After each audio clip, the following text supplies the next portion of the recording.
Alright guys, so here I went ahead and I grabbed some photo reference of some colored images, and these aren't anything super high res. I'm still working within a 3000 pixel canvas, and it's about roughly 1000 in height. But this image here, the reason why I wanted to bring this in is that it demonstrates a really cool look to it, and it's simple enough for us to basically analyze and do our own version of this environment. So I went ahead and I picked a couple here. There's another one here, and another one, and we have another one here. So we have in total 4 images, and notice that they're all relatively simple. We have some that have, more complex stacking and atmospheric depth. This one was very straightforward. It's a very simple ground plane, but I liked the shape of the mountains and some of the forms that it had here. And this is probably the most complex image. It's at a higher angle. It's kind of like a three-quarter shot, and it's emphasizing on this kind of rock boulder. But even the shadows, the way they're casted, is relatively kind of unusual in the sense that it's photographied very direct, and even the back of the image is relatively flat in terms of lighting because we're not getting much shadow information. So starting with the first image, when I look at something like this, the first thing comes to mind, like, what in the hell? Where do I start? This is insane. Do I start painting all the little pebbles? Do I start at this corner of the painting? Do I start painting the sand? Like, where do I go? And that's the biggest problem that I've had, and that I've had many struggles with when it comes to painting environments. So I'd like to kind of do a simple analysis breakdown here. I'm going to start off with a layer image on top, and we're actually going to, for the sake of this demo, we're going to turn this image black and white, and I just created a hue saturation on top. You can go here to adjustments, hue and saturation, and we're going to turn this black and white. And now that's just going to give us the image. It's still in color when we turn this off, but it's going to give us the black and white version. Now we have all of these little watermarks here, so I went ahead and kind of cleaned that up in this version here, and I actually kind of bumped the contrast so you can clearly see the darks and lights. But I want to kind of get us into the mindset of how do we look at environments, and more importantly, how can we simplify what we're looking at. So the first instinct I want to say is, where does the sky start and where does the mountain lines end? And I want to say it's up here, right? And it's a relatively simple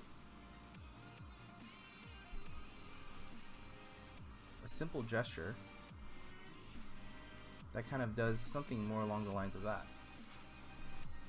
right? And then if we ignore all of the details here, we're just going to ignore all of this stuff. We're just going to mainly focus on kind of the outline or the silhouette of each of these mountain formations. Then I'm going to go ahead and just start to simplify, and I just want to visually document what these rock forms are doing just with one single line, because what I really want us to kind of get into the practice of is just knowing how to simplify what we look at, because if it's simple, then it's really easy for us to paint, right? And notice how even this ground plane here has a really nice simple gesture.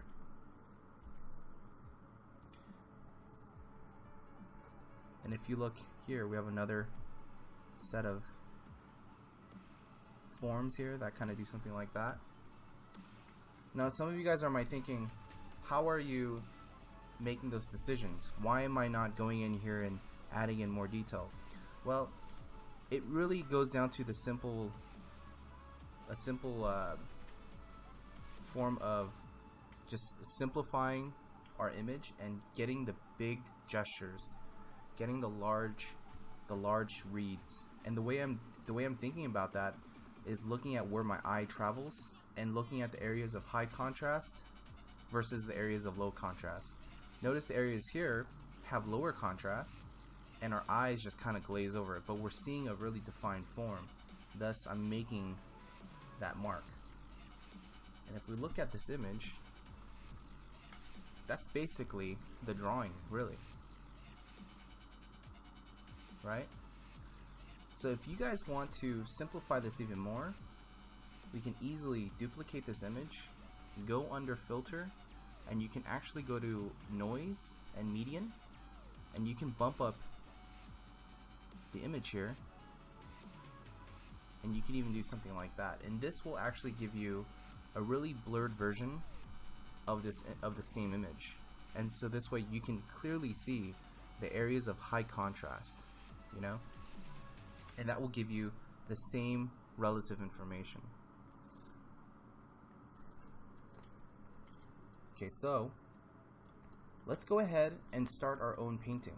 So I'm going to take this exact canvas here, and we're going to start off with a white canvas. Now, since we're working with 3 values only, you might be asking yourself, what are the 3 values? You know, is it different types of grays? You know, where do the 3 values lie? And it's actually a very simple concept. The 3 values are in white,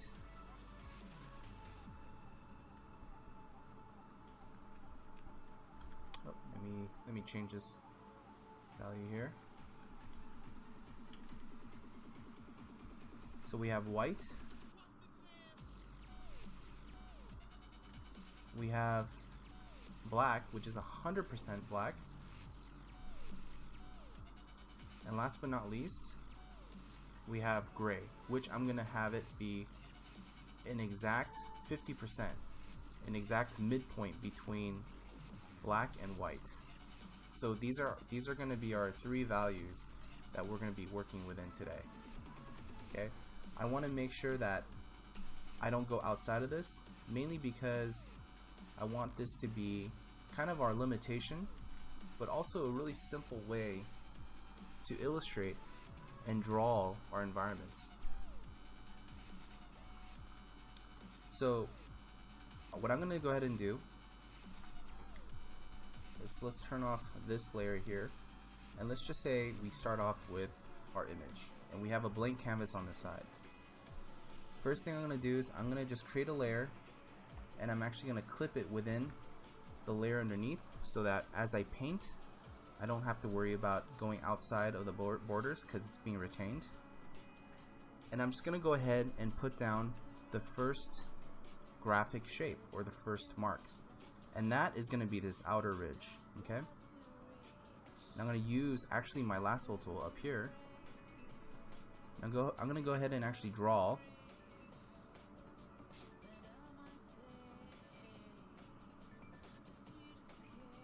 my version, or my representation of this mountain-like ridge. Now at any point we can actually edit this and make this a lot more beautiful, more precise, but for now I just want to focus on just a simple, clean graphic shape. I'm not really too keen on trying to get the specifics, but more of the impression and the general read of this image.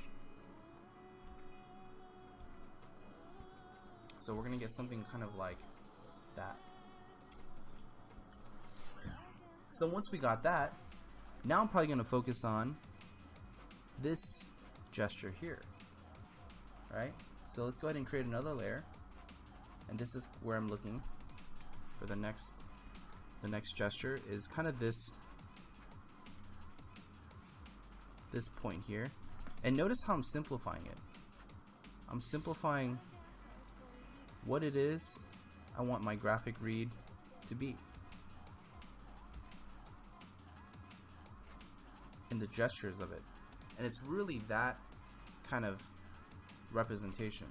And if you want, you can actually use this as a form of a marker or a way to kind of measure out what our next shape would be, and it'll probably be more or less along the lines of that, but we're just gonna go ahead and draw this one in from scratch. And I'm gonna imagine using black as our start that this is gonna be kind of our general gesture. Now notice how I'm drawing this one instead of using a lasso, only because this one is a little bit more complex in shape, and I'm most likely going to find myself actually erasing away and probably editing this thing a couple times before we settle on a finalized shape.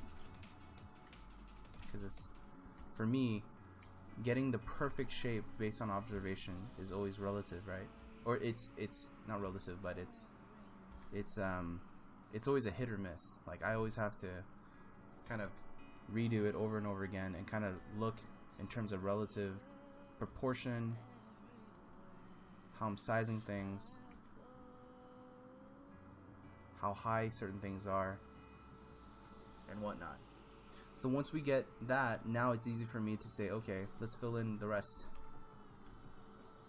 So I'm going to go ahead and fill in the rest here with black. Whoop, don't want to do that.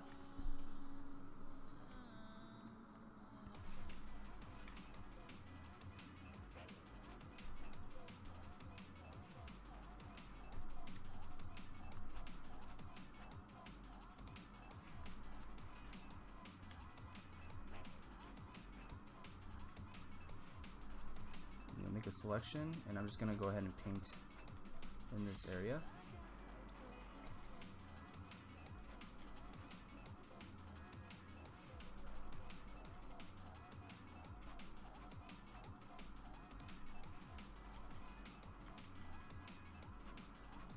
And I'm using a relatively simple brush here.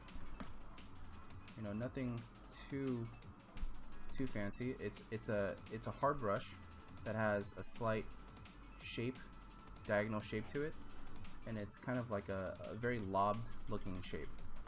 It's kind of more like that, and the reason why I have that is it reminds me of like a marker, more or less like a marker. So it gives me kind of nice ridges or flat surfaces when I need. For the most part, it's just nice when I need clean lines. And there we have it. Probably just a little bit lower. And last but not least, we're going to do our... Oh, no, we have two areas here. But we're going to do our ground plane here. And that I'm going to do a gray, just so we can get a separation in these two values. Because, again, I'm going to keep things within a light, medium, and dark. And that gesture is doing more or less kind of like that. Okay, and notice I have everything in these layers. I'm going to get in this value here, and it's relatively light, so I'm actually going to go ahead and give this one a lighter value, just so graphically we can see what it is that we're actually painting.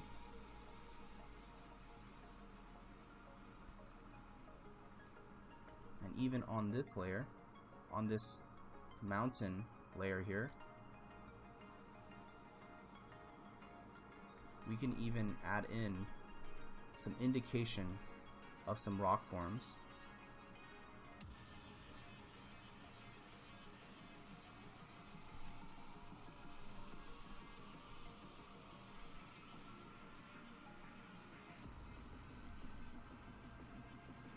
So notice how I'm simplifying. I'm just thinking about the graphic shape and how I can actually have these really simple forms.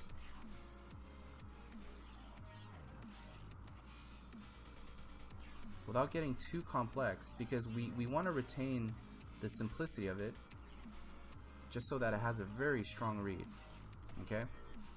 Now, this ground plane, I can keep it gray, but notice the value here, it reads as darker, so we're actually going to go ahead and make this a darker graphic line. and mainly because I want this to visually represent what it is, so that I can actually add in these additional little marks here using a lighter value, and that lighter value is going to be a gray. And it's okay if we need to make graphics that share the same value, because at the end of the day it's all about the graphic read. And even this form here, it's going to be about what we think that the light is doing to the shadow side of these things. So I'm more or less simplifying and sculpting what those forms can look like. And I'm adding in these little accents here, these little gray accents on our ground plane here, just to give it a sense of perspective and that little hint, this little hint of path. Right? We see kind of these swoops here, and it's kind of swooping there. So that's kind of what I'm trying to emulate here on the ground, are the same swoops. And notice how I keep simplifying the shapes more and more.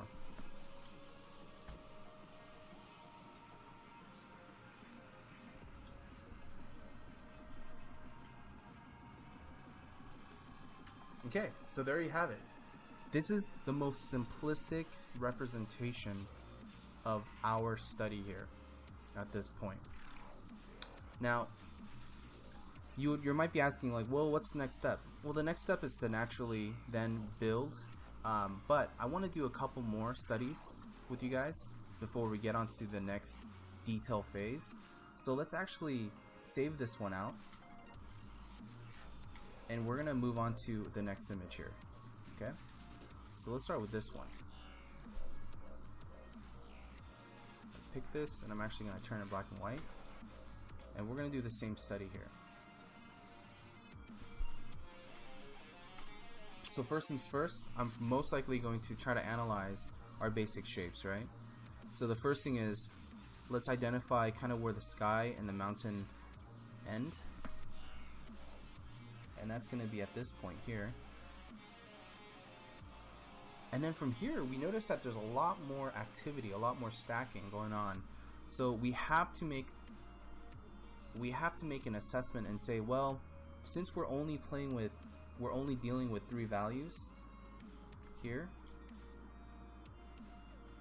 I have to simplify what's going to be within that, because there is a lot of information here. We have a lot of stacking and stuff like that, but let's just try to think about the general gesture. So I definitely see that, and I'm gonna note these rock forms here with these bits, just to get that really clean graphic read. And I'm not worried about anything else. I just want to get that clean graphic representation, right? And that's kind of what it is, just very graphically, if I were to simplify everything here. Now, transferring this over, now for those of you that want to try this out, this is what I like to call the lazy process. But the lazy process is by having a really rough traced outline, we're able to quickly plot in these masses, right? We're able to say, okay, well, this is going to be a gray. The water is water, so it's going to be lighter, what we see in the image.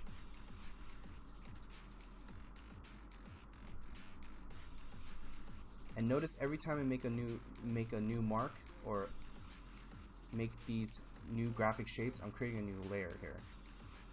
Dark is going to be these rock elements here.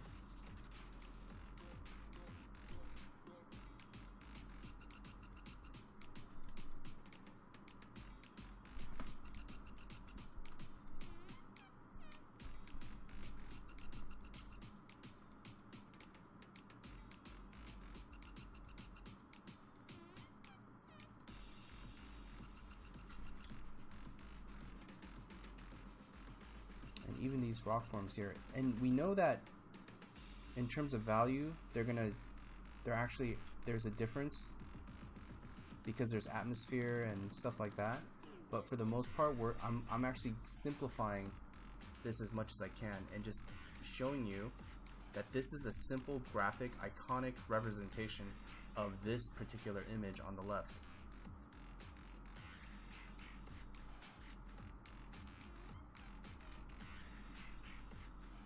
Let's just go ahead and turn off the notes, and if you can see the two images, that's basically what we have, right? More or less.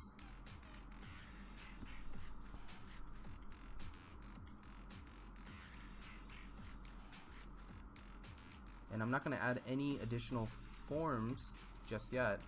I just want it to be what it is at its most simplistic core. Simple read, because we know naturally that there's more, you know, ridge lines and stuff like that here, but we're going to save that for later at another point in the painting process. But graphically, this is what I would consider a simple 3-value painting. Now, if you want to get a little bit more information in the water, then we may do so. We can add a simple gradient here,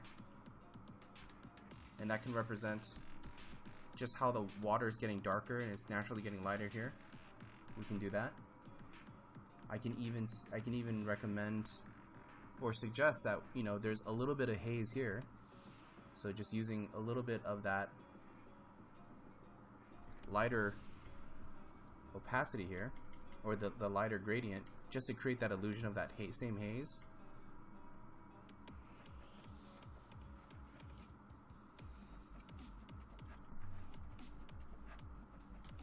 And we can almost get away with something like that.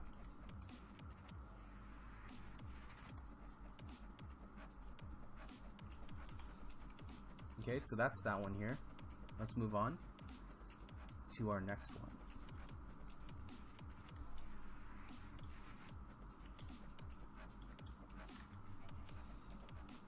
We got this one here.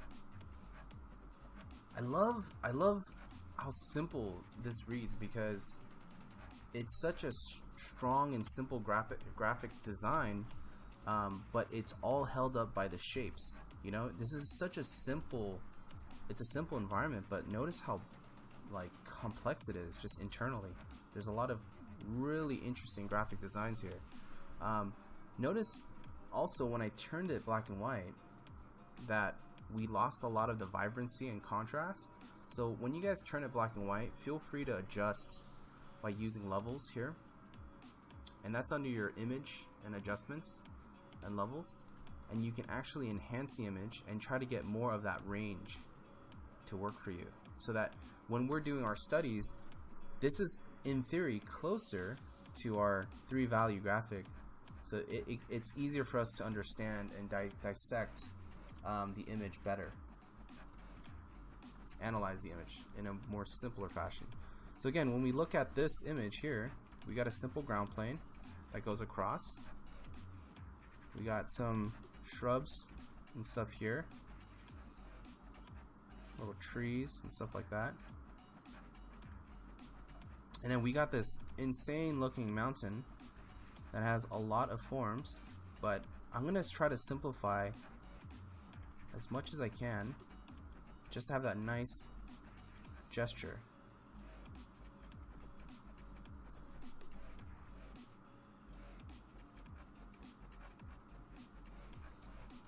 And for those of you that want to check out more examples like this, there's a lot of instructors and artists that do this incredibly well.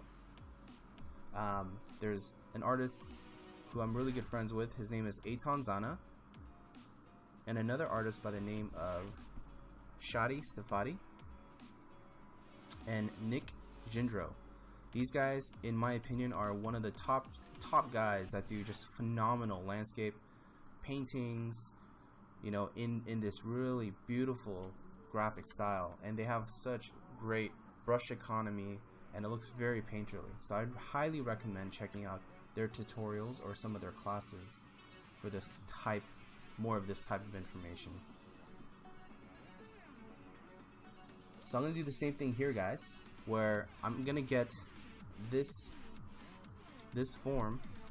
Now we can get this trace over if we want, but let's go ahead and try this one and try to eyeball this one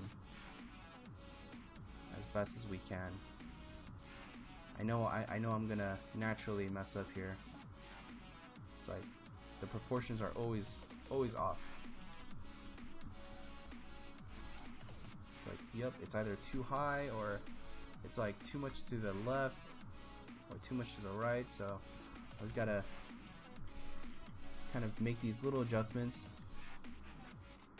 But it's all good. It's all good because you know what, what's great about these types of paintings, it's always about the impression and not about the exactness, you know? Unless if you're going for 100% precision, it's always like, well, why not just take a photograph, you know? Nothing is more precise than the real thing. That was something that my instructors would always tell me. It's like, worry more about the impression of the image rather than the exactness. And I always try to figure out, like, what the hell does that mean? That was always some sort of, it always felt like it was some sort of, like, you know, old grandmaster sensei telling me some sort of fortune cookie telling, like, message. And it wasn't until years later that you understand what it is, you know? You're like, okay, that doesn't make any sense.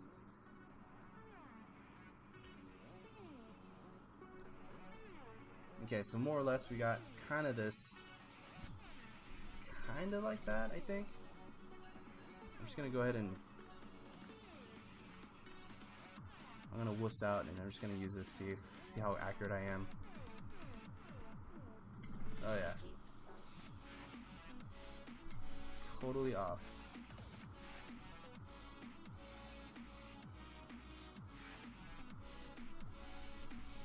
It's funny how you know, accurate you think you are sometimes, but I don't know, it's always off by just a little gesture here and there. But I'm just gonna go ahead and do that for the sake of the demo. The next step is the ground plane. So I'm gonna create another layer. The ground plane is gonna be white. And so even though that it's not 100% white and there's a lot of texture, I'm gonna simplify the image and say, well, it's generally a simple lighter ground plane. If we squint our eyes, or another way is, if you guys have a hard time determining the image and its values, you can always duplicate the image, go under noise and go under median and just simplify it by increasing the pixel radius, and that will give you a really simple blurred out version so that you can visually tell, like, oh, okay, I see the ground is a lot lighter than the mountains, and I see that there's little dark patches that represent, you know, the trees or bushes or whatnot, and I see the sky is relatively white and the mountains relatively in a 50% gray zone, right? So there is that method as well.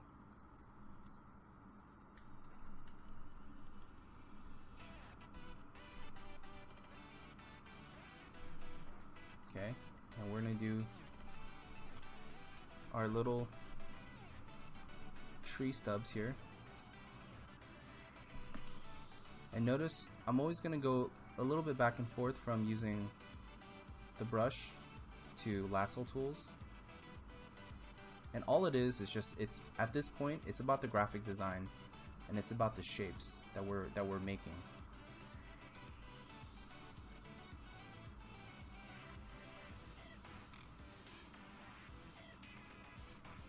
And how I'm trying to imply those shapes as simply and effectively as I can.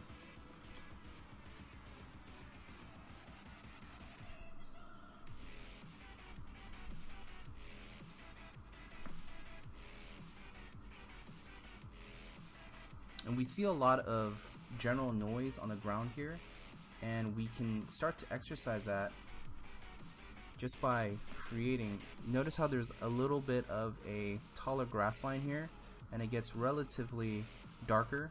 So I can actually indicate that by using our medium gray tone and just put a darker line there to represent that. And that should give us kind of the impression that there's kind of like a darker value way back there. Now I'm not going to worry too much about grass, and I don't expect you guys to do this where it's like, well, it's grass, so let's put all these grass lines.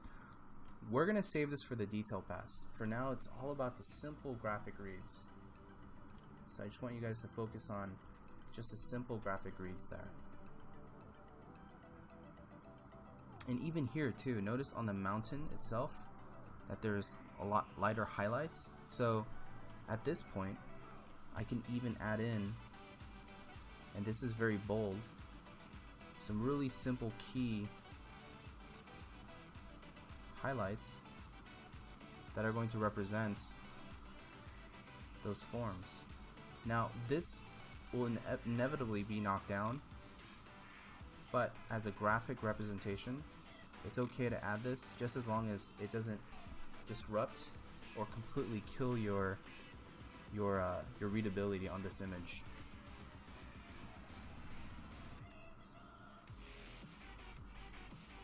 And I'm keeping things relatively simple and graphic in terms of the shape.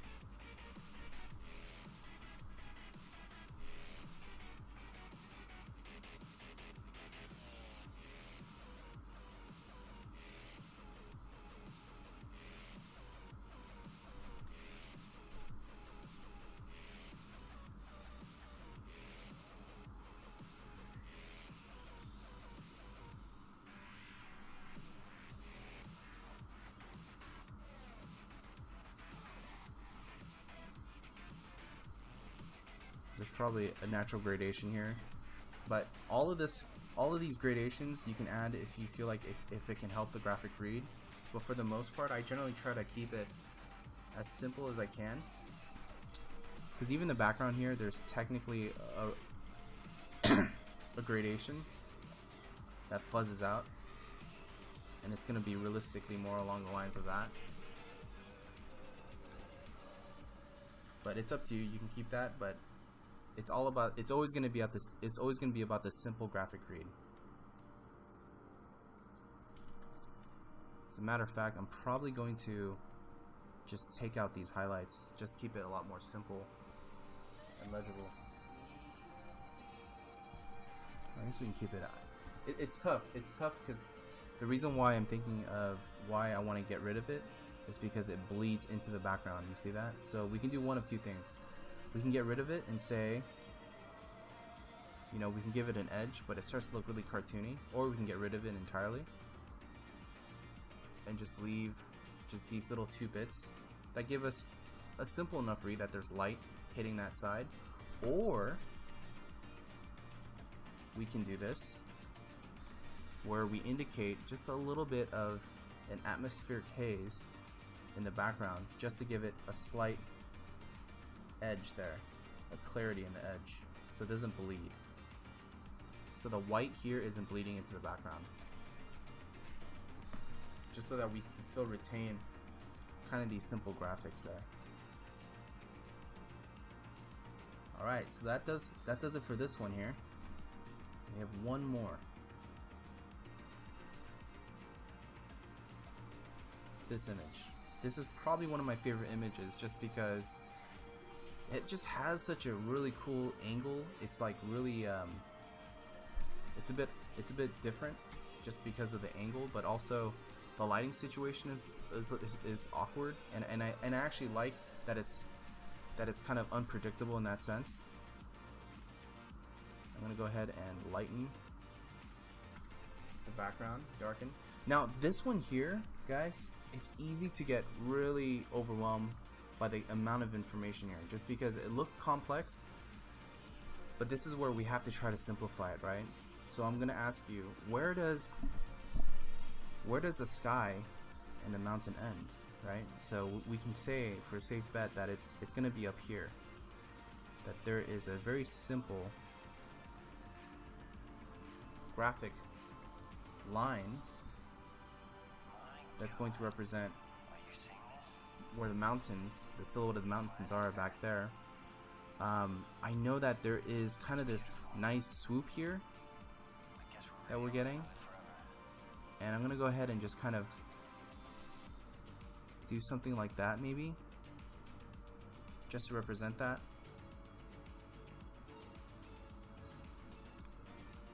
And here we got kind of this nice boulder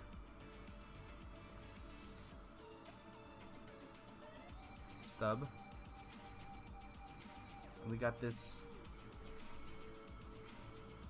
little ridge here. And all of this extra stuff is just shadow.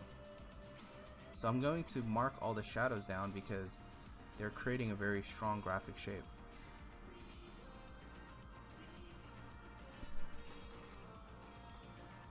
Okay, so that being the simple version of lines and gestures, we can see kind of the gesture and the graphic design that it creates, right? It makes it easier to understand the large forms or the large bits of information. So I'm gonna go ahead and do the same thing here, and we could probably just use just to speed up this portion of the demo. I'm gonna go ahead and use this, and I'm gonna start indicating what's gonna be gray. So as a start, let's just make this entire canvas gray, and I'm gonna go ahead and erase out the sky because the sky is gonna be white.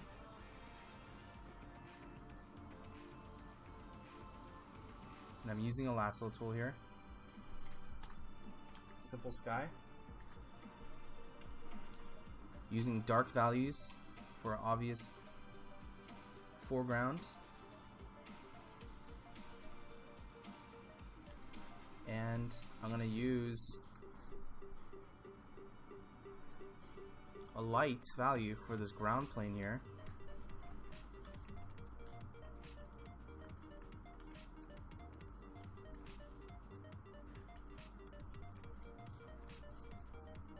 Create another layer. And use white for my ground plane because it's relatively light here. Now notice this part here. Since it's all white, but notice how there's kind of a gradation or there's a shape here. Now we can actually paint that shape in if you see a specific shape here, and I'm just going to go ahead and try to simplify that as much as I can.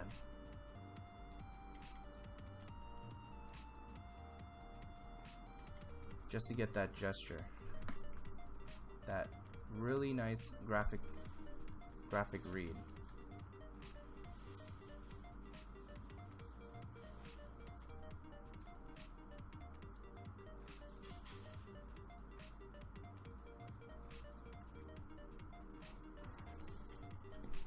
And I'm going to go ahead and do the same up here. Notice how it crawls up into the left side, and it's more in the textures, but I'm just going to go ahead and try to indicate that and try to simplify just some of these forms.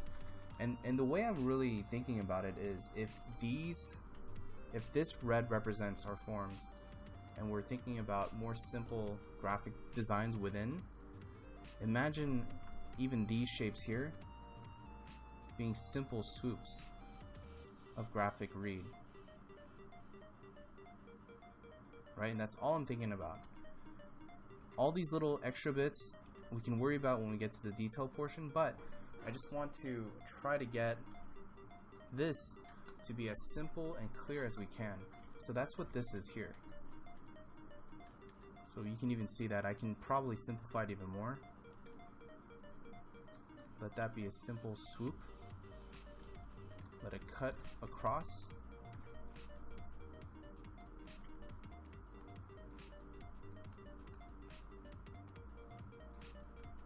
There's a nice negative shape here, and there's another shape up here. It's kind of doing more or less something like that.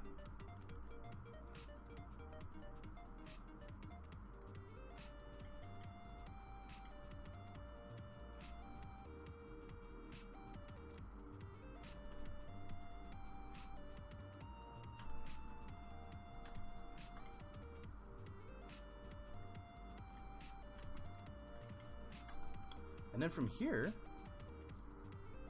I'm gonna go ahead and add in this little boulder.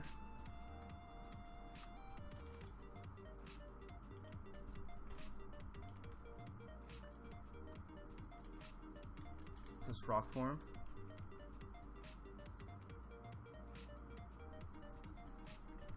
And this is kind of what we have, right? And now I'm gonna go ahead and add my shadows. And that's this dark graphic here. Let's just go ahead and add that on the same layer.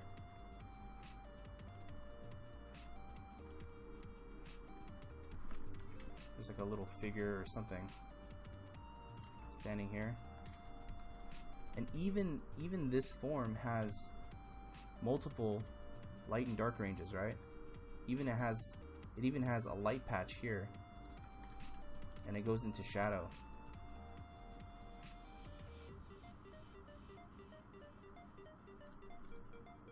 And that's very contrasty, and it represents that even in the photography. So I'm going to indicate that even on the top portion here is going to be relatively lighter in value, so we can do that. But let's go ahead and start building that up first, and I'm just going to do that by using my gray midtones to see how we can get those forms to read before getting really bright on the top surface. Because again, I want to retain kind of that nice simple read.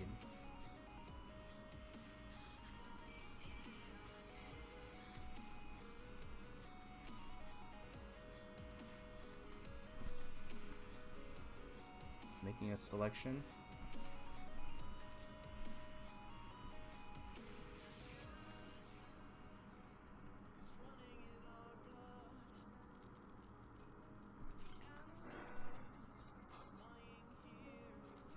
I could even do that, or I can just see how it looks as a simple gray form here. And there's something almost nice and simple about that too. So again, there's no right or wrong. It's all about stylizing it to what makes sense to you. Just because there's detail there doesn't mean that you need to exactly put it in. This is all about your own interpretation.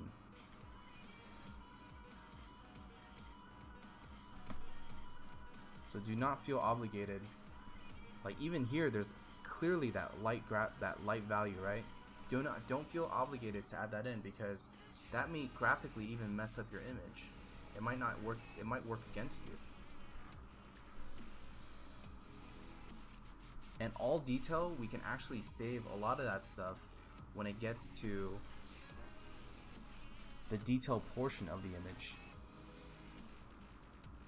And that detail portion is when we actually do the final pass with the brush strokes and, you know, the texture brushes and all that stuff. But for the most part, it's all about the nice simple read. So I think this is my representation of this image here. I think this clearly shows kind of all that I want to show here without getting too busy. I'm going to add in just a couple more little shapes here, just to indicate a little bit more perspective in the shapes back there, and maybe just a few more shapes here.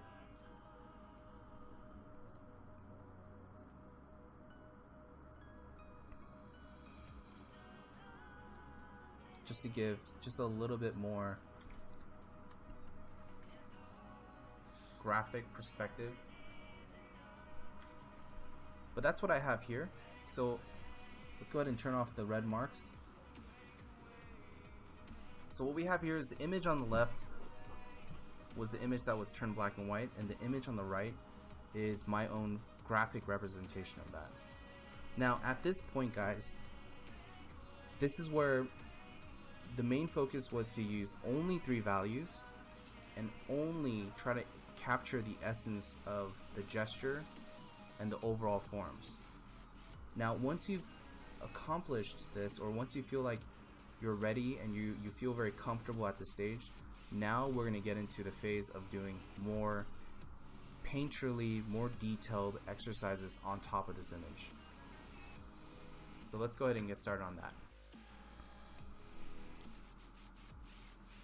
Hey guys, my name is John Park, and welcome to the Basics of Environment Painting. In this tutorial, I'll be going over some very simple principles of understanding and basically painting your own environment using a photo reference. We're going to be going over 3 values, just some basic graphic shapes, and then finally applying the details. So let's get started. Alright, so for the detail pass, let's go ahead and go back to our first image here. And I'm going to start off with this image. So a couple of things before we actually get into it. I'm just going to go ahead and I just want to double check and make sure and see if I'm really happy with the silhouette, just the shapes, before we get into the actual painting, because if the shapes aren't good, the painting's not going to be good. And you know, I had to learn that the hard way, and you guys will find it very similar as well, where if the shapes aren't good, your painting just doesn't want to read as well either. So I'm just going to go ahead and try to simplify just some areas to consolidate some of the similar values here, and even maybe alter and simplify this gesture more, just to get this to read a little bit more in an interesting fashion, just to kind of get it to have a little bit more of a personality in the forms. And even this peak here, notice how it's very exaggerated. I could probably benefit by having something similar there too, because it makes for a very interesting shape, and it'll make the painting that much more interesting. I've used interesting like 5 times already, so I do apologize. But that's what I'm gonna try to do before we fully get committed into this. Let's just kind of take another stab, another look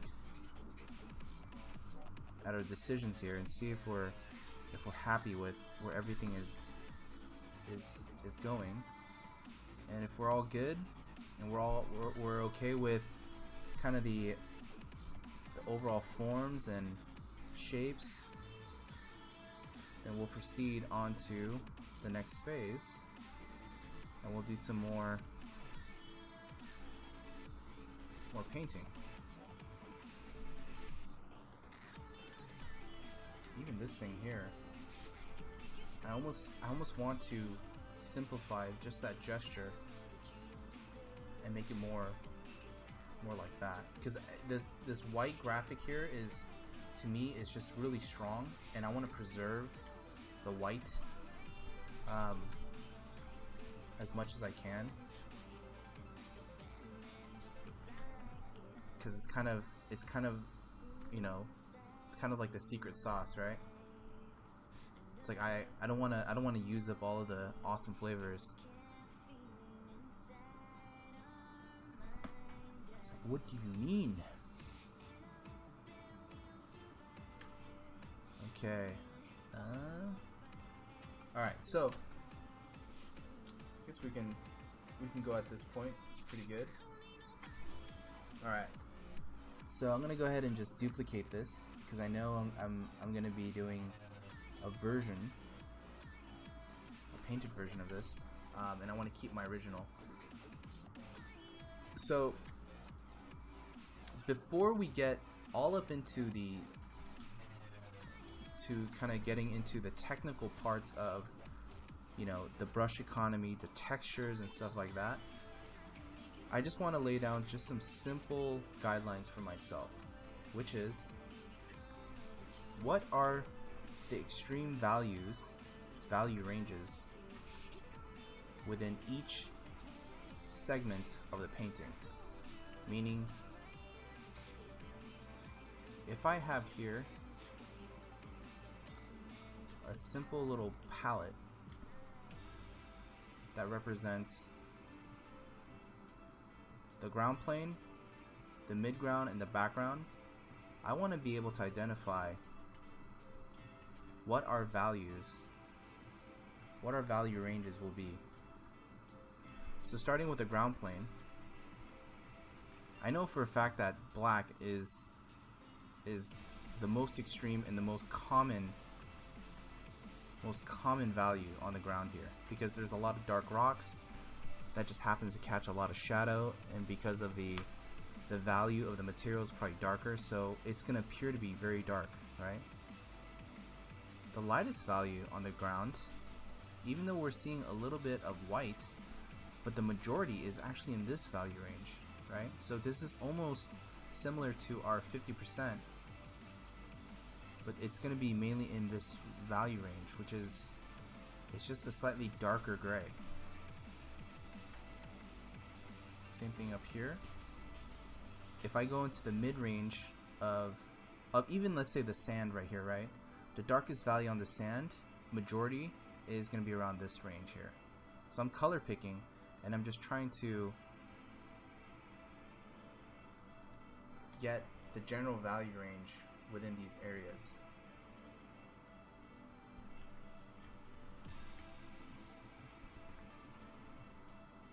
And this rock boulder, we know for a fact that the darkest range is a black, but it's almost black.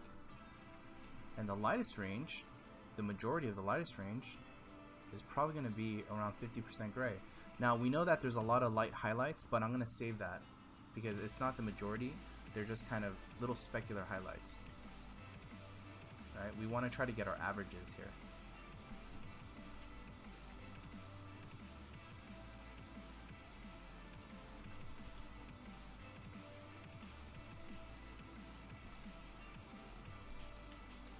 Go ahead and block in.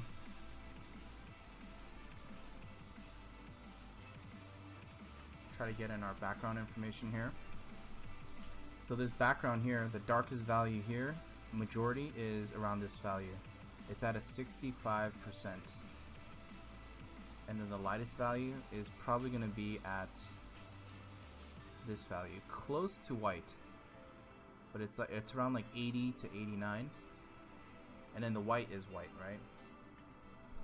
So just keep in mind that this is going to be the sky, or this is going to be the background.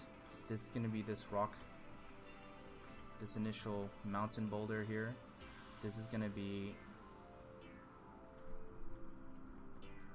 our background, our midground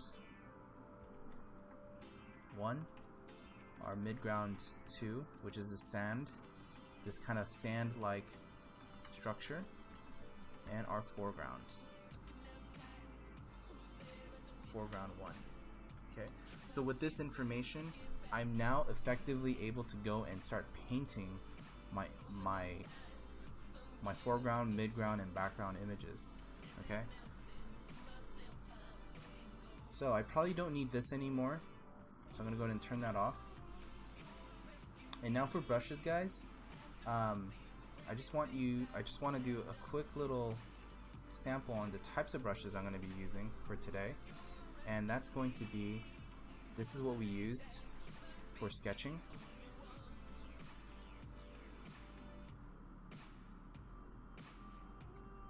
And this is 100% opacity strength. Okay, what I'm going to use for painting, however, is going to be texture number 8, and that's this brush here. So this brush is texture, a texture brush.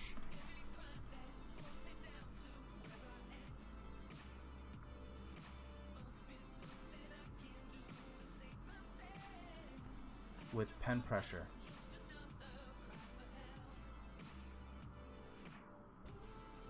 So that way I'm able to do dark to lights, and I'm able to get kind of these really nice textural areas. The next brush I'm going to use is Texture 04, and that's this brush here. Now this is going to give me a lot of nice textures, but just a nice fall off.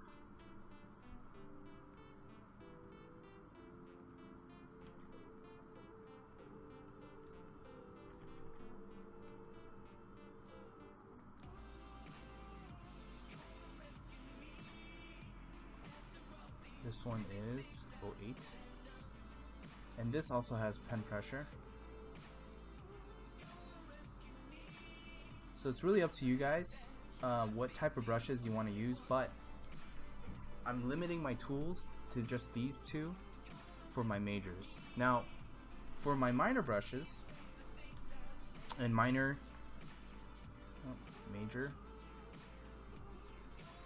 and my minor, for my minor brushes, I'm actually going to use more textural elements. So texture meaning kind of like my dots here. This is really good for a ground plane, right? And this is something that I'm not going to use all the time, but it's going to come in handy for just detail. And so think about this as the detail pass.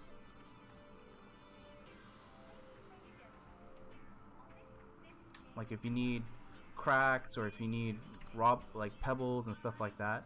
And this brush here is called B.08.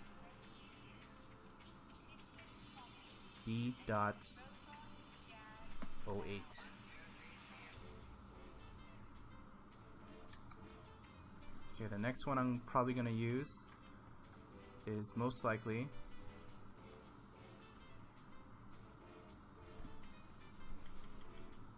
this one here, which also has a lot of nice texture, but it has a nice brush flow. But I actually like using this for large groups of texture. This is really good for trees and stuff like that. So this is another texture brush, and this is called, and my naming convention is it's all over the place, but this right here is called A Texture Brush 05.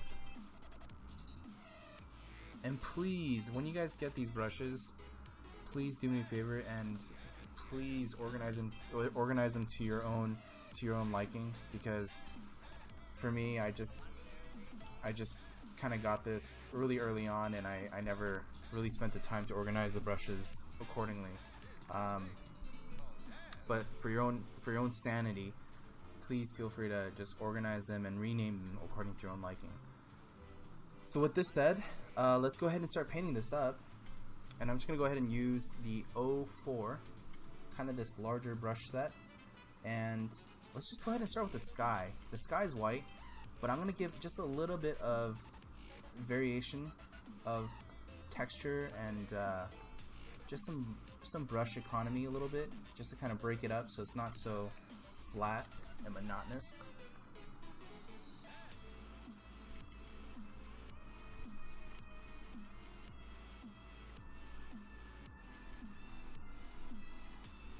Okay, the next I'm gonna start with actually my background. So just the way we kind of did our background, midground to foreground, I'm gonna start with the background, and I'm gonna pick the lightest value here, and I'm gonna start sculpting. Well, let's actually pick the darker value here, and I'm gonna lock the transparency, and I'm just gonna start kind of adding just some large strokes, just some large brush strokes. And then from here, I'm gonna go ahead and just sketch in just some loose detail. And then I'm gonna go ahead and just start marking in just some perceived detail of this rock form. Now notice how loose I'm keeping it relatively, and I'm still just making the larger gestures and shapes, because what I don't want to get too caught up in is all of these little tiny little pebbles just too early on. I just want to kind of feel out the general shapes before we get into all the little tiny nuances.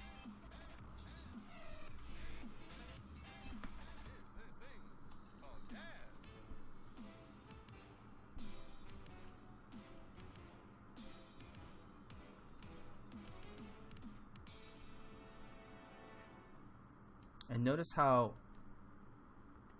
we're staying within kind of this value range. So I want to make sure that, you know, it doesn't break or get too visually too contrasty back here, because we don't want to cause too much attention. I'm gonna go ahead and use a little smudge brush here just to kind of simplify some of this stuff.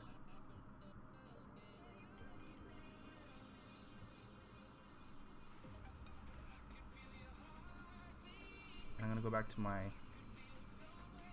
04 brush here.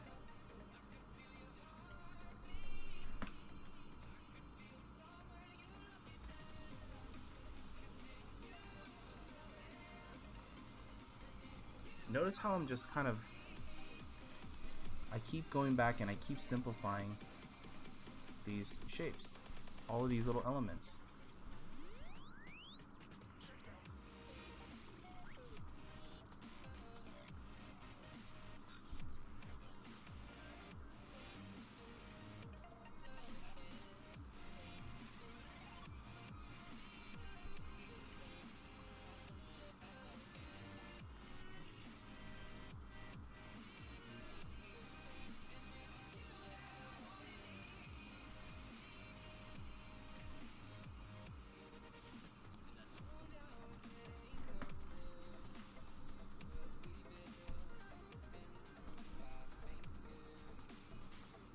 I'm going to add in just some more little ridges,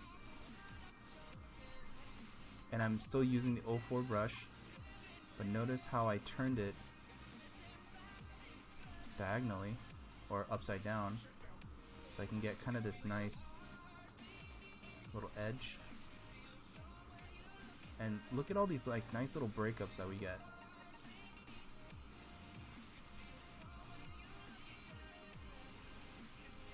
And it's so easy to kind of get the perception of detail just by letting the brush do its thing.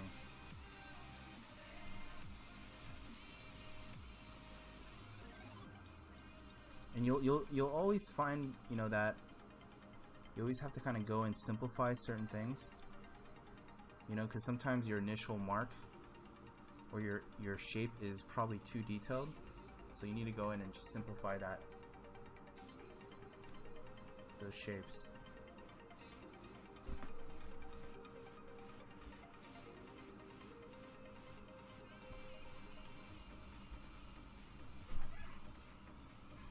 Okay, now I'm gonna go down to my mountain here. Gonna lock this. I'm gonna start with my lighter values here, and I'm just gonna go ahead and sculpt. Go ahead and sculpt in, and actually probably go here and lighten it up just a little bit more. I know this is my lightest value here, so we're gonna go just a little bit darker.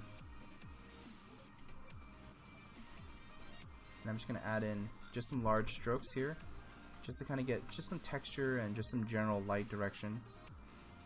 And then from here, I'm gonna go ahead and actually turn the brush around and just give it just a little bit of a glaze. And this glaze is gonna give us just a nice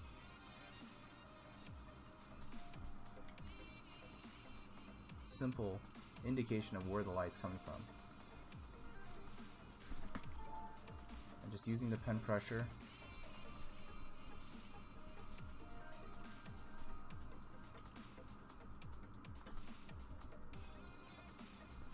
It's going to simplify just some of these forms on what they're doing in terms of where the shadow is coming from.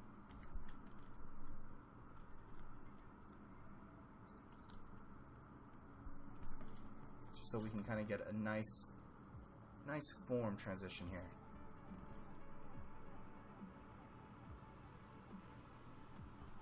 And it's still using the texture 4 brush. It's still this guy here.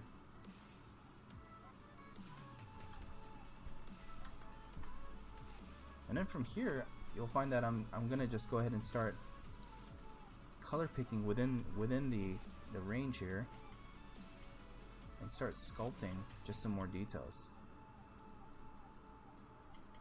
adding more rocks. But notice I'm still locked transparency, so I want to make sure that, you know, I don't break that just yet.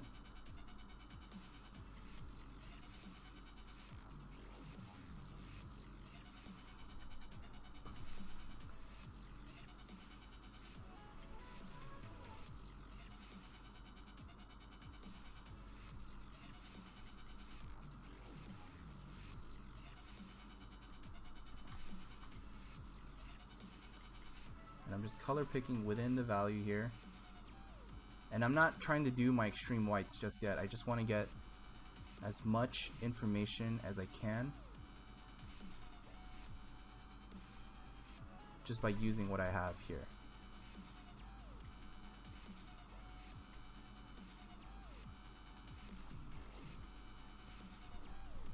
And I'm just simplifying and adding in just more of these nice little shadows and stuff. And even these dark shadows, I don't think I want to introduce those yet either. Just keep it relatively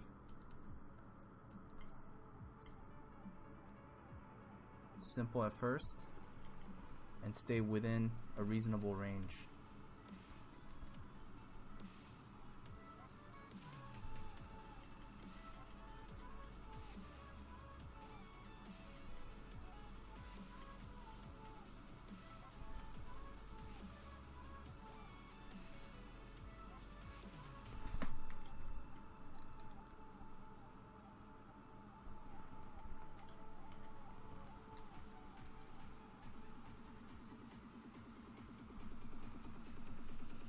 Want to get kind of this nice transition here, so I'm trying to get this part to kind of feather out, and I'm just using really light opacity here just so I can really feather that out. I'll go back in and we'll punch some areas to show defined shadows and edges and stuff like that.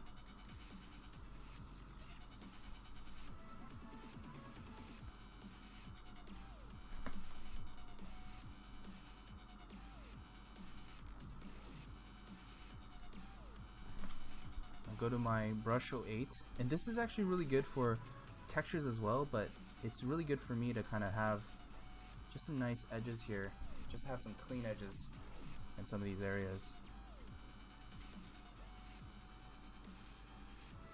But you'll almost find that once you get really comfortable with the brush, that you can almost do everything that you need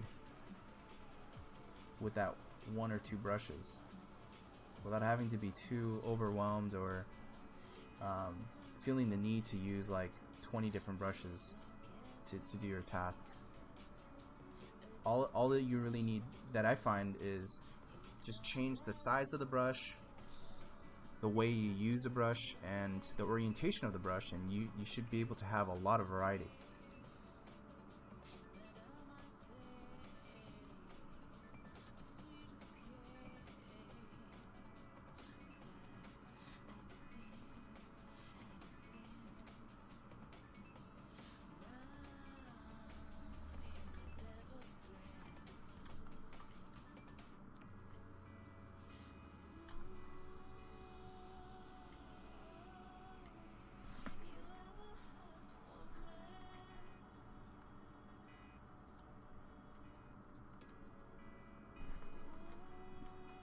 as we get into the distance back here, I'm probably just going to simplify all this stuff because I want all of my attention to be here on this mid-ground rock.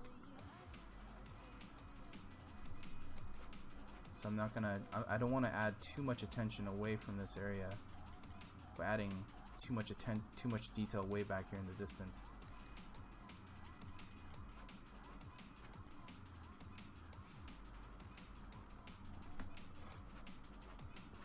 And you'll see me periodically introducing this little squiggly thing, and this is actually my smudge brush, and you can use any of these here. And this actually helps to break up just some edges here. If you need a feather or smudge things out, just get a little bit more variety and texture or edges. If your edges here are way too strong, then we can actually use this to kind of smudge things in or smudge it out. That's what this is great for.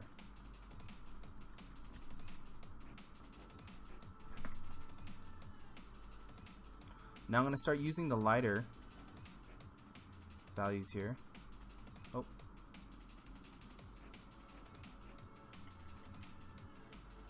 To help sculpt some of this stuff out.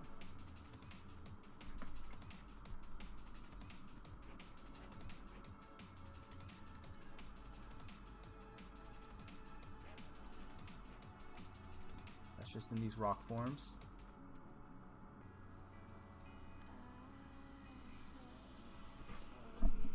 And we're going to try to get as much contrast here to create a point of interest.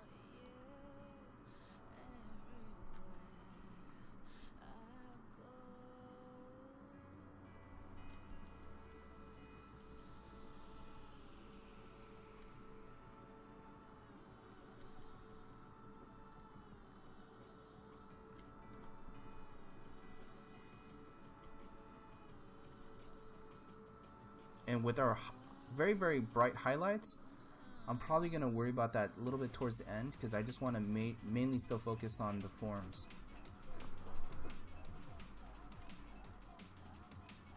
Same with our textures and all that stuff.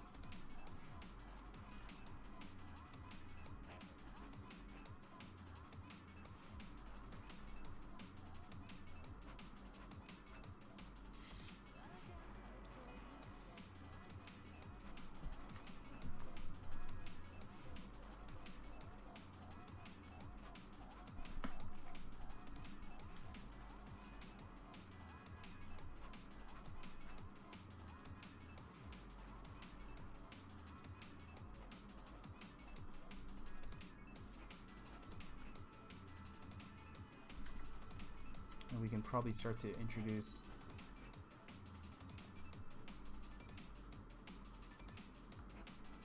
just some of the darker little areas, little nooks and crannies here.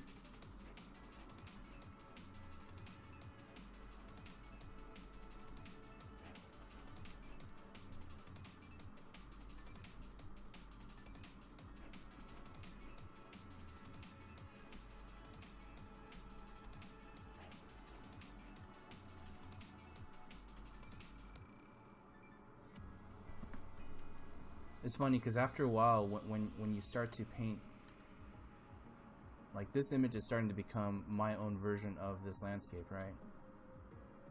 Because if I were to match it up, it's probably not going to be exact. But I'm completely okay with that because, you know, I think what we're achieving here is not necessarily the exactness of it, it's the impression and the readability of what it is that we're trying to get at.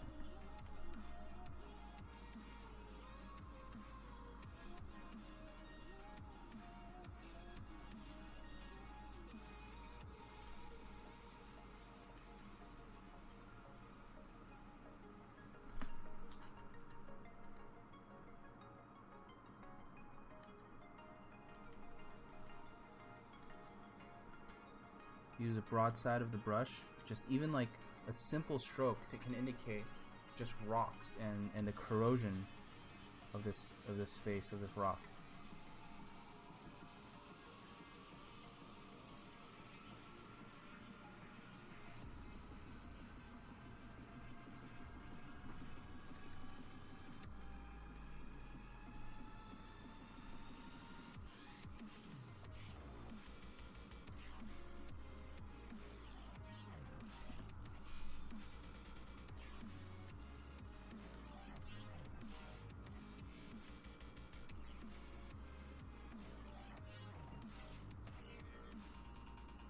And it's funny how by giving it just a slight touch, it gives it kind of the perception of, you know, these rock faces right here, all these little details. And all I'm doing is I'm just kind of dabbing the surface there. And it gives you that impression of like all these little textures and stuff that are going on. Makes it look like, you know, I actually painted it in, but in reality I didn't.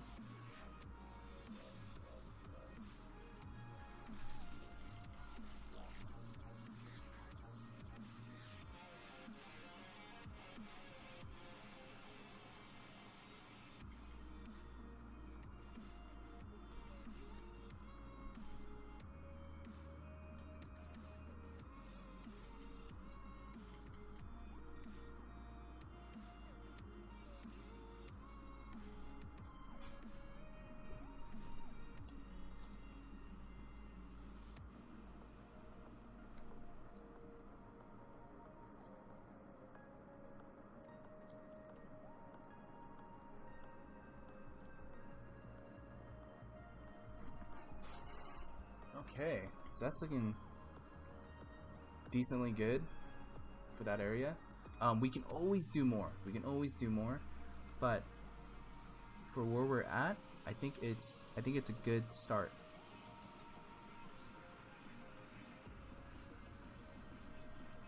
Because again, the more time we put into this image, the more detail that we can definitely get with all of our information here.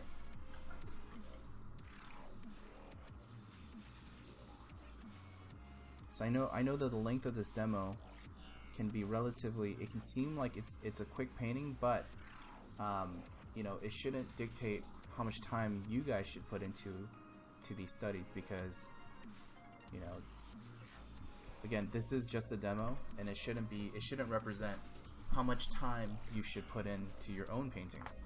So if anything, I would, if it were up to me, I would actually spend probably 5 hours to almost a full day doing a study like this, just to really get the full range and the full benefit of what it is that I'm trying to analyze and paint. Right, so now doing the sand here, I'm gonna add in kind of this darker value, and notice that it doesn't have necessarily the white. The white was more of a stylized, you know, mark from our graphic representation, but I'm gonna go ahead and just kind of pull some of that white and just try to bleed it into this gray area. And I know we would leave the whites for the end, but since this already has a little bit of white, I'm just going to sample it. And this one is relatively more simple, and even though there's like small little bits of rock and stuff like that, I'm going to keep that simple because I want most of our attention to be here on this face, rock face here.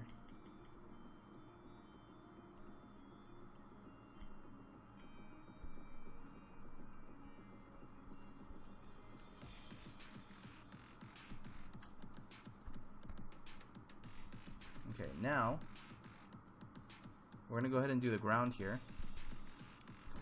Now this ground, there's a lot of dark ground here, right? So what I'm gonna go ahead and do is, let's go ahead and we're gonna go ahead and slightly lighten it using the lighter value here that we that we indicated, and then I'm going to slowly bring in the dark.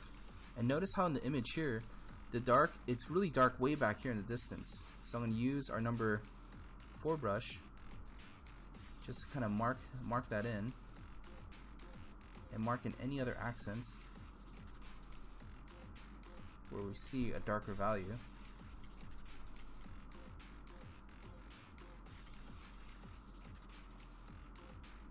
Before we get into using our little pebble detail pebble brush, because I want to try to get as much of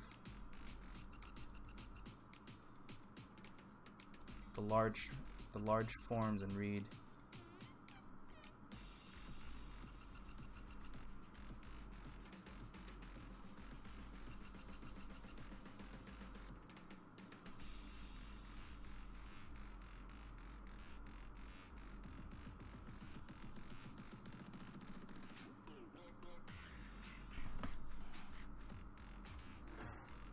And we start to have that, right? And now notice that this here doesn't really represent the pebbles per se, but it does represent the colors or the values that I want. Now at this point I'm actually going to break it up using our little pebble here, or this little dot brush, and just start to kind of block that in as well. And the further away it goes away from us, the smaller the pebbles are going to be.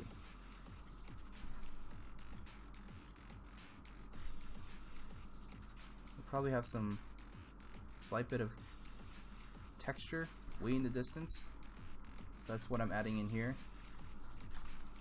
And the closer it gets, the larger the rock pebbles are going to be. And we could even probably use our smudge, and I have like a pebble smudge here. You guys can use. If you have your own, cool, you can use that as well.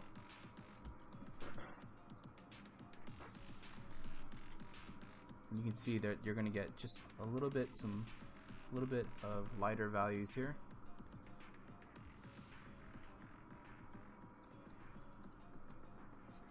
But for the most part, there's going to be kind of this nice mass of dark pebble-like material.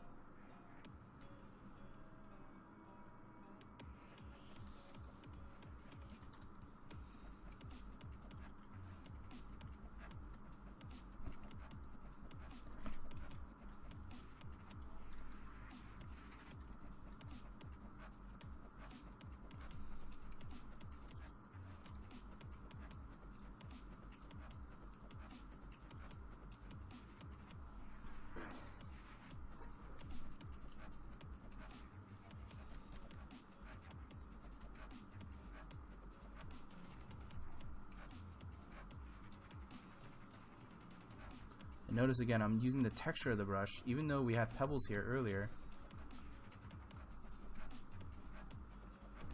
just to kind of simplify that information.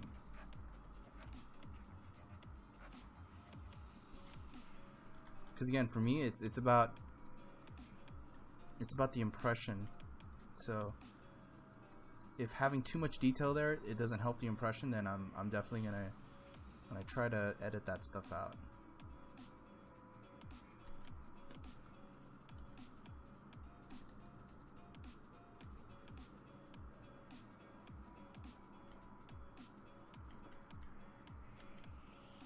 Just even here, we can get just some lighter values, some variation.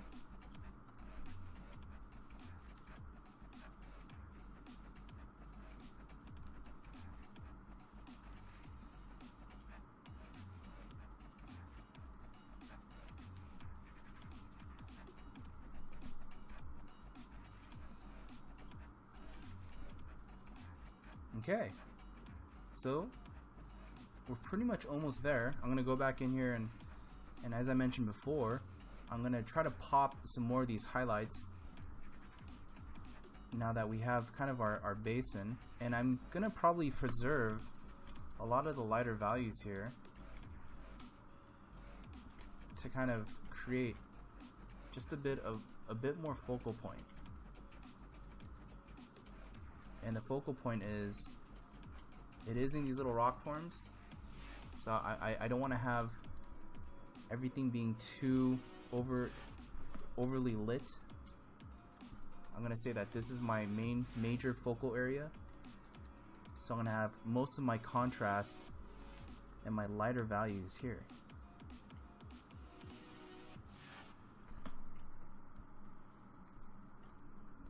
And that way we can create a lot of interest just in this section of the painting.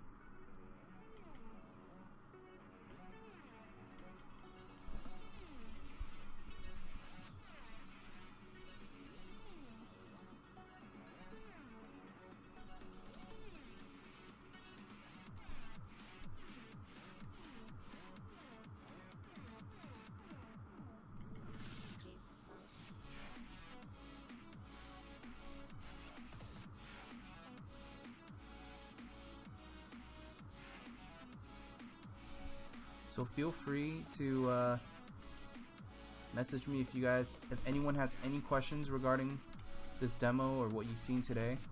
I know a lot of this stuff it might be repeat for some of you, and it might be new to a lot of you guys. But you know, don't hesitate. Feel free to ask or email me any questions you guys have regarding any demo, and what tools I'm using. Because I know a lot of this stuff can initially make sense as we're watching it, but when it gets into practice, you know, there might be some things where you're like, wait, what was that tool that he used again, or what was that thing again? So, you know, don't feel bad if you have to, you know, message me or ask. I'm always available via Facebook or through email.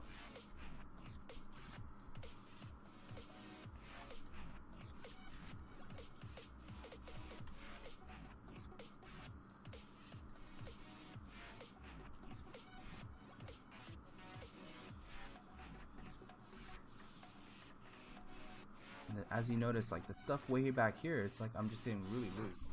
And notice how the background, it's okay that we were that loose, because again, all of our attention is here. It's in this little bit, right? So it was kind of a good thing that we didn't, you know, over render or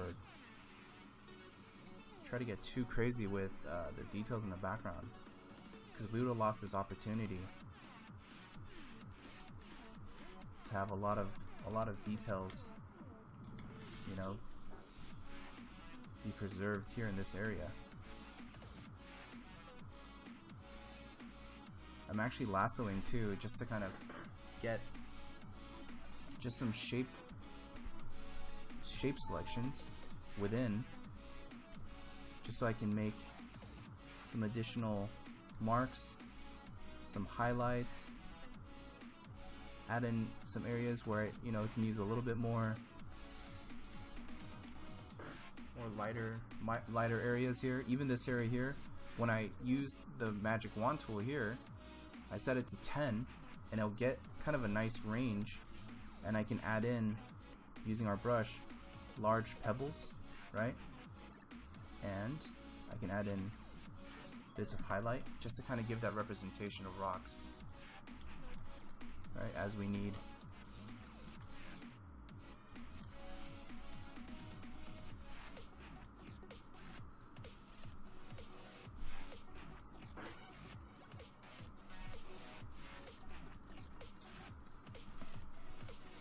Okay, I'm gonna save this here, and then anything else that we find in the image,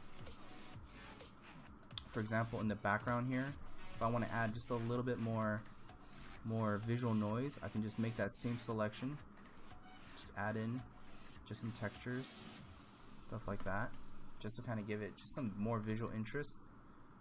And we can always kind of smudge this stuff out, and it's cool because all of these marks here, as I select it, it creates kind of this irregular pattern that we're able to kind of use as a footprint or a template, as a temp. So as I make a mark down there, we create kind of these really interesting little atlases of shapes.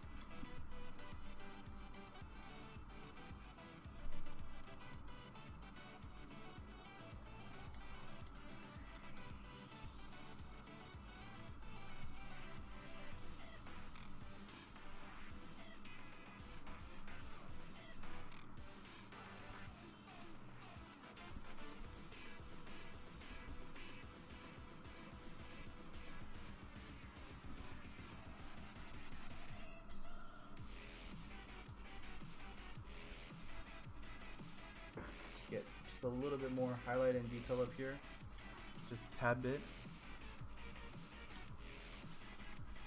And I love using it's just the easiest way to kind of get just a selection made is with the magic wand, and you can just kind of get nice little areas here just like that, you know,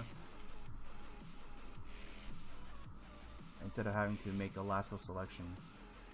And it kind of gives the impression that it can almost come off like very photoreal just because of these unnatural, like really strange little ridges here.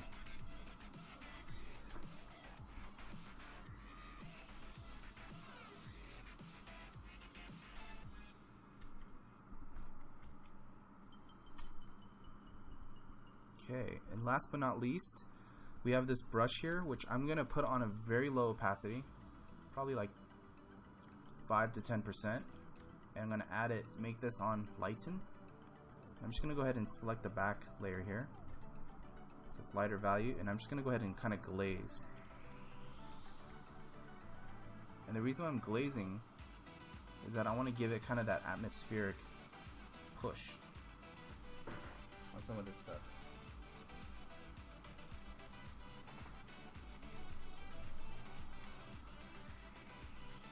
You can either do that, or you can use the soft brush to kind of give it just a little bit of that nice atmosphere push back there. It just really helps to simplify your image, but also kind of give it that depth.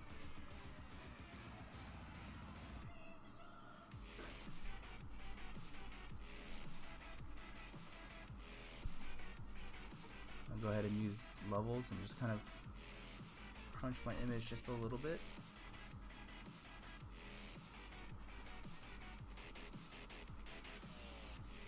Use the soft brush to kind of darken the foreground just a tad bit.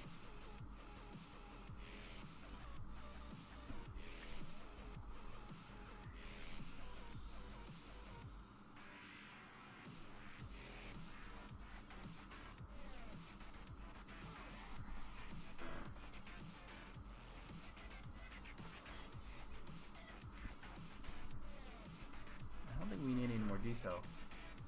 All right.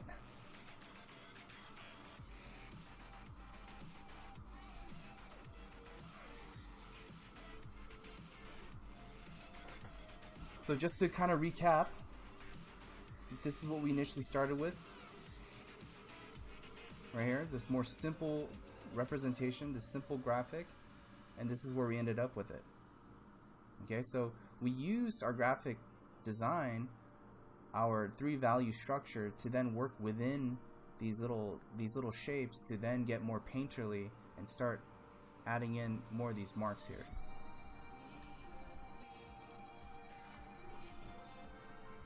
Alright guys, we're gonna go ahead and start with another environmental painting. We just finished with this one here, and I'm gonna do another one here. So let's go ahead and duplicate this image, and this time since we've kind of been used to the general process, I'm just gonna go ahead and paint this. You know, feel free to not have to use the brushes that I've allocated towards you guys. I just kind of went ahead and, you know, formulated it that way so that it's easy to follow, but it's not required by any means. So feel free to use whatever tools or whatever mediums necessary to kind of get the final look and the aesthetic that you want. So in this case, I'm actually going to switch up the brushes just a little bit to kind of get a little bit more free range, free flow in the types of aesthetics that I want for this.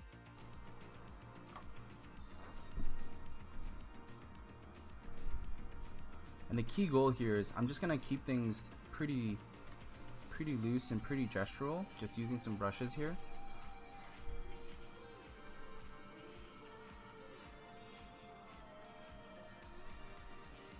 And I just want to keep in mind the broad strokes. Okay, I know before we kept things fairly clean in the sense that we followed a palette, a value palette. Now in this case, I'm just gonna kind of look at the image, and we can even color pick here or value pick within the image itself to kind of get a better or more of a free flow decision making here on some of these marks. And it's always fun at this phase because, you know, every brush has such a different characteristic that I find that it influences the textures and just some of the details that we really try to capture. So it's always fun to kind of see and experiment with, you know, different types of brushes, the different, you know, settings that they're on, and just it has a lot of different characteristics, and you get some really interesting results this way.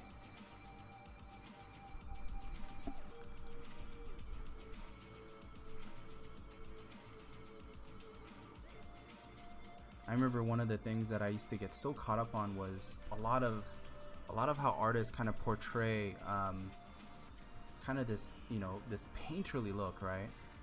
And just the way they do it so effortlessly, using brushes and just, you know, having these really beautiful, you know, aesthetics, you know, just that they are able to capture with you know, like just simple brush strokes and making it look painterly. And it was always, to me, felt like some sort of magic trick, right? You're like, how the hell did they get that to read so well but so effortlessly? And it wasn't until I started doing more studies and understanding kind of like the decisions behind it. It was really about control. It was really about, you know, simplifying, you know, some of the shapes, simplifying the mark making to kind of give it that readability.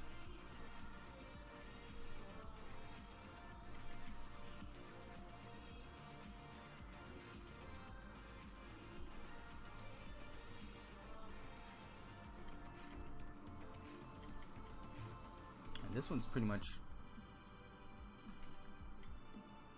almost done here. This rock, and we can already see that already has a long, you know, it has so much of an improvement, you know, of just like forms and readability there. Go ahead and do the background here.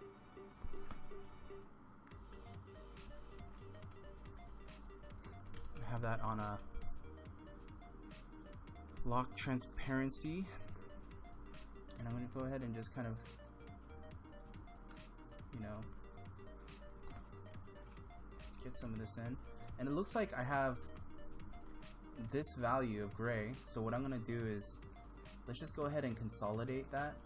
I'm going to combine these together so I can make a really simple selection of this here. And I'm going to just make my painting strokes based on that now.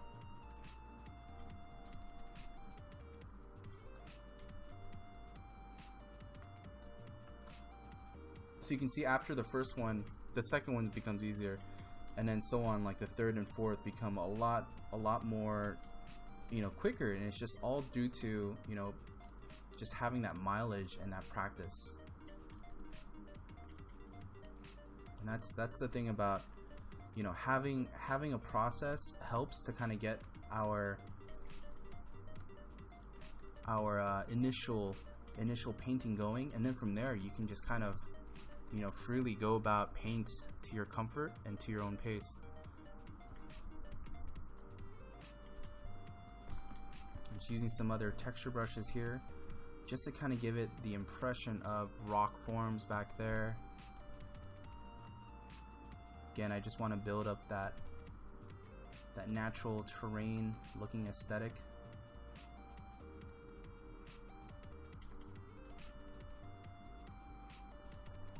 You know, and it's all about just kind of, again, the impression of what it is that we're trying to capture here.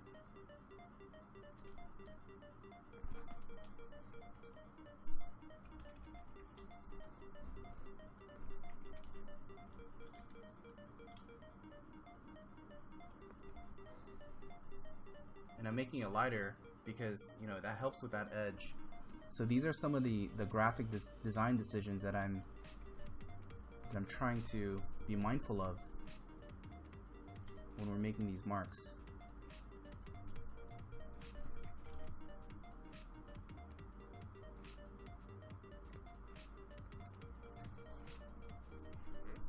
And it's sometimes it's okay to like keep certain areas a lot more simple than other areas, you know, just because it helps with just the general read of it sometimes.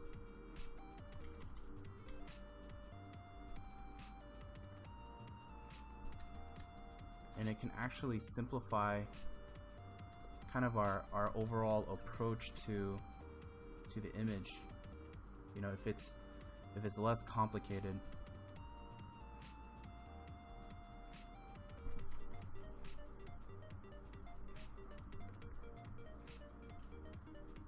I think there's something really powerful about, you know, making a graphic image rather than something that's incredibly rendered, because it's about how we're visualizing that space. And you know, we're taking it out of reality in the sense that, you know, it's not a perfect texture, but we're giving it our own visual twist on it, you know.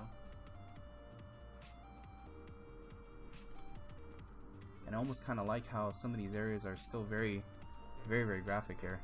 It works for the type of look that we're going for.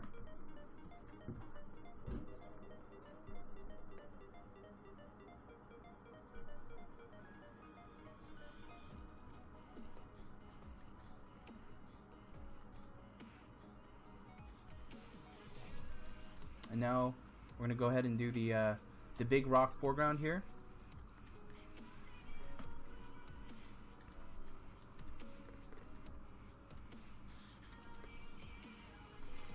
First thing I'm gonna do is probably select the shadows and just kind of put in my own large rock-like brush strokes. Just get that nice impression.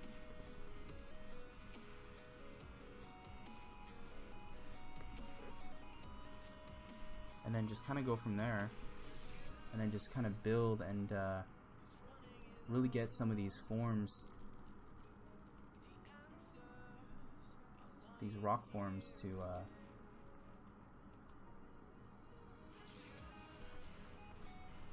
read a little bit more.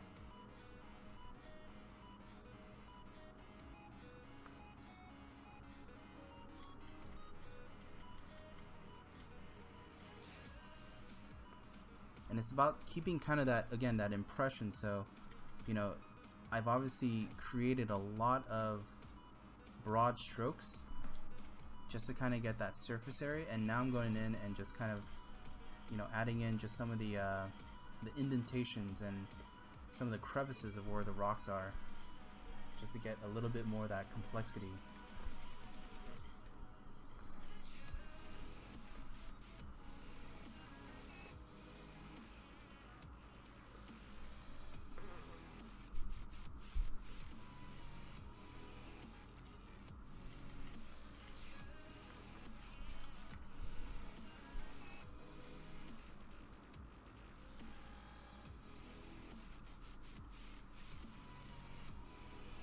it just probably needs just a little few accents here, just to kind of break up that surface, create just a little bit of that, you know, surface tension, because it's relatively a smooth surface here.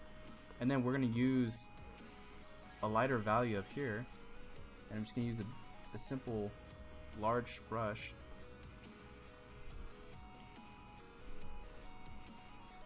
Maybe something that has a little bit more texture here to kind of create the perception of a rough rock-like surface.